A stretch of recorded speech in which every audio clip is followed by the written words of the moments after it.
Au nom du Père et du Fils et du Saint-Esprit. L'Esprit de Dieu repose sur moi.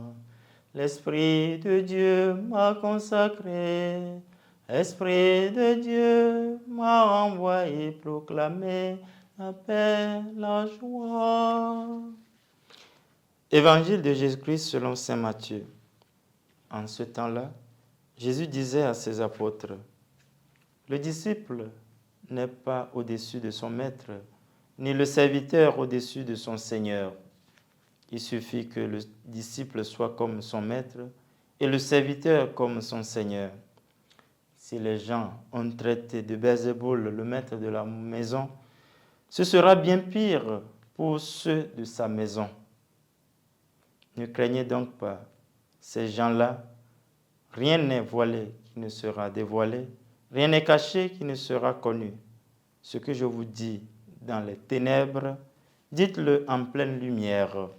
Ce que vous attendez au creux de l'oreille, proclamez-le sur les toits. Ne craignez pas ceux qui tuent le corps sans pouvoir tuer l'âme. Craignez plutôt celui qui peut faire périr dans la géhenne l'âme aussi bien que le corps. 2 moineaux ne sont-ils pas vendus pour 1 sou? Or, pas un seul ne tombe à terre sans que votre Père le veille. Quant à vous, même les cheveux de votre tête sont tous comptés. Soyez donc sans crainte, vous valez bien plus qu'une multitude de moineaux. Qui donc se déclarera pour moi devant les hommes? Moi aussi, je me déclarerai pour lui devant mon Père qui est aux cieux.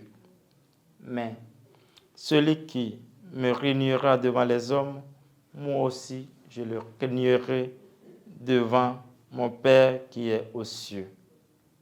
Acclamons la parole de Dieu. Louange à toi, Seigneur Jésus. Samedi 15 juin 2023. Le Christ nous invite à poursuivre la mission et nous avertit que cette mission ne sera pas sans difficulté. La mission du Christ n'est pas exempte de difficultés, de souffrances ou de persécutions. Le Christ revient sur ce fait dans les instructions qu'il donne à ses envoyés dans le monde. Si le Maître a subi la persécution, des outrages, s'il a même été traité par les siens du chef des démons à cause de ses miracles présumés transgressant le sabbat, qu'en serait-il de ses disciples, de ses envoyés, de ses intendants? On l'imagine davantage enclin dans la persécution à la comparution devant les tribunaux. C'est le sort des premiers chrétiens et même nous avec aujourd'hui. À celui qui veut ressembler le Maître, l'imiter de plus près, doit adopter ses pensées, son style, sa manière de vivre, de voir et d'aimer jusqu'au bout. Rentrer dans cette logique de Dieu ne sera pas facile. Il y aura certainement des difficultés. C'est ce point que le Seigneur met en exergue dans l'Évangile. Est-ce que toutes tes difficultés,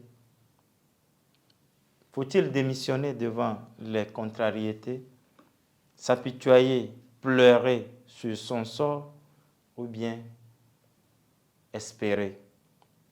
La suite de l'Évangile nous conforte. Elle est marquée par le dire de Jésus très rassurant, une parole d'espérance. C'est ainsi qu'il garantit sa défense, le salut, la paix à celui qui persévère jusqu'à terme et se déclarerait pour lui devant les hommes. Il promet que lui aussi se déclarerait pour lui devant Dieu son Père. Sans crainte ni peur aujourd'hui, plus que jamais, ayant la gage du salut, le pèlerin du Christ sur terre doit témoigner à contre-courant, aller jusqu'au sommet en comptant sur le défenseur auprès du Père que le Christ enverrait. Ce qui comptait quand tout va mal, quelle est ma sécurité? Est-ce que je construis tout sur mes forces, en comptant sur mes idées, mes appréhensions, mes convictions, ma seule force? Non. Le Seigneur nous invite à son imitation. Imiter le Maître, être comme son Maître, être comme Jésus, suivre Jésus de plus près. Voilà la clé de l'Évangile aujourd'hui. Que le Seigneur nous aide maintenant et pour les siècles des siècles. Amen.